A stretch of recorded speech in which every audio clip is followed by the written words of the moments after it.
Hello and thanks for watching. My name is Bill and this is my Seadoo midlife crisis, and behind me is my fairly radically transformed 2002 GTX. This is the jet ski that I purchased at the end of 2022, kind of the beginning of 2023, and used most of last summer before I bought another 2014 GTI, kind of demoting this one to the winter project category. So I always like to have something over the winter to work on, and this was a great opportunity because I had a good machine that I could really do a lot of work to, like I did, and get it ready to sell in the spring, which I'm going to do, and have a lot of fun learning a whole bunch of things. So I'm going to grab my GoPro and walk around and give you a bit of a recap on all the things that I did from the original blue bottom, white top, factory OEM kind of look to what you see behind me. It was a big change, a lot of fun. For the most part, it turned out great, and I think overall it turned out fantastic. So let's take a walk around and I will explain all the various things that I did and give you a look at them up close. Okay, so starting from the very obvious thing that I did is I painted this jet ski, and it might not be obvious to how I did it, but what I used was Interlux Brightside marine paint, and also the Interlux, what's it called, pre-coat primer. So this entire hull, I started with the bottom. That's not a scratch, that's just some dirt. I started on the bottom and I sanded it lying on my back. Not that much fun, to be honest. And with, I think it was 320 grit, I've got a whole video on this.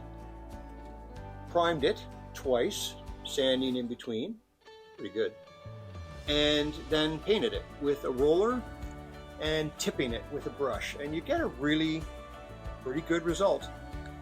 It's not perfect, it's not like spraying it, but it is good. So I started with the bottom, thinking if the bottom turns out well, I'll do the top. So the bottom did turn out well. It's tons of work.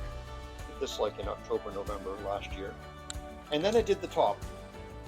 And the top turned out well, but these flat surfaces along here, I did this all in my garage. These flat surfaces had so much dust in them, no matter how hard I tried to clean in here and spray water and do all the tricks that you can do for a do-it-yourself at-home paint job. No matter how hard I tried, I still got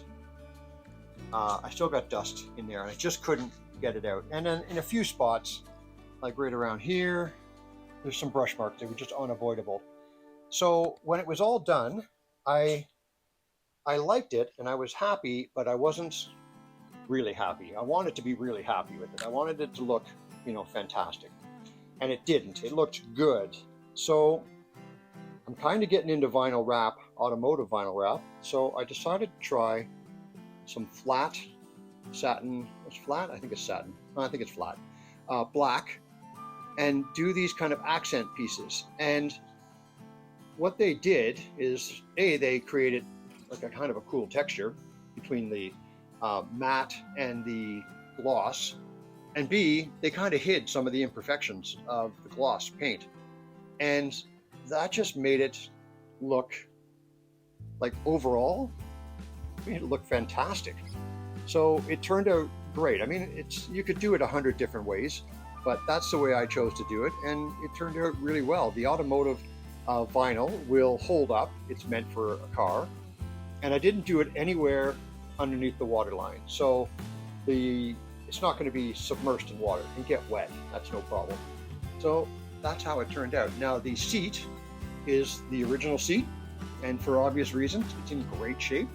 I didn't change it, and even the Seadoo logo is still holding up. So it looks great. All of the plastics I took off, cleaned, and did a oiled linseed treatment oil on it, and that really darkened it back up. And that's a better way of treating and darkening your kind of faded plastic, better than heat, which is a common way. If you just put a heat gun or a torch on your plastic, it will pull the oils out and make it look dark, but then they dry out, and then you have less oil in your plastics and they get brittle and they break quicker. So I did that to all the plastics, cleaned all the blue, of course. This is the original blue hood, and I didn't touch it because it's like an 8 out of 10. It's in great shape, and it's a great color, and it looks great, and it matches the seat perfectly. So I didn't bother with anything there. The one place that I did not paint, you will see, is right in here. So this is plastic all the way around, and it's like glued in. So I didn't want to mess with trying to pull that out. And down here, I could have taken all this off and taken the whole hood off, but it would have required taking all the electronics out or disconnecting them all. And it also would have required taking all of this apart, which is not such a big deal, but I did that on my 97, and I found that a couple of the bolts were stripped and they were hard to fix. So it was hard to put back in. And then taking all of this off, again, not so hard to do, but that's a ton of work, and you never know with these older machines, you know, what you're going to get when you start taking stuff apart. So there's the storage compartment. It's in great shape. It's full of my stuff right now. There's the cover. That's the OEM cover, which is in actually really good shape. That comes with this. And like I said, everything here is in great shape. The gauges also excellent shape, works perfect. There's not the least bit of fading or what's it called, sun fading on the right, whatever that's called, I can't remember. Works great. Mirrors are in great shape. I have a GoPro mount there that I'm not bothering to take off because it's on there so solid. And also the diamond pattern traction mats that I took off all of the old fried bacon, you know, the bacon strip kind of traction mats that come originally on these machines, they were in good shape, but they're just so uncomfortable. So these I found sourced out. It took me a long time to find this diamond cut in a small diamond like this, but blue on black, or black on blue, I should say. But I found it, cut them out using the originals as stencils, except in the back. It's a little dark back here, but on the back, I didn't have a piece wide enough, so I had to do that little design with the break in the middle. But you know what, it looks cool. It worked out fine. So that looks, you know, awesome. This has also got the step up ladder, and I'll take off the seats so you can see inside and get a feel for how it all looks on the inside. The inside, I will say, I have not cleaned or done any work to, so this will just be kind of the pre-cleaning look at the inside. Okay, so like I said, I haven't cleaned any of this yet. So here's the little storage, extra storage. Plus right here, you've got a spot where you can, that's a little toolkit, which is kind of silly but handy. This comes out, and then back there is your coolant and your exhaust system. That just sits in there. And then, let me get the light and shine in a little bit more.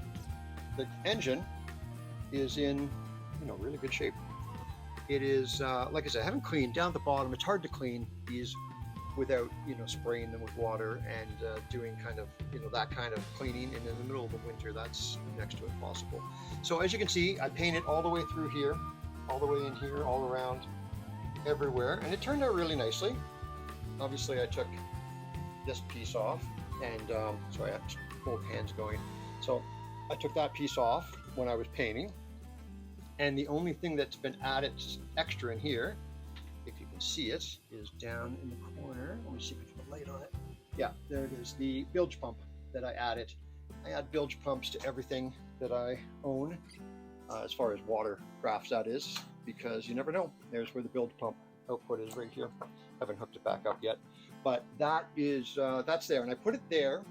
Just a little aside, I put the bilge pump output there because it shoots about 4 feet, so it shoots right over the wheel well or the footwell, and if you've got water, that way you'll know it's happening.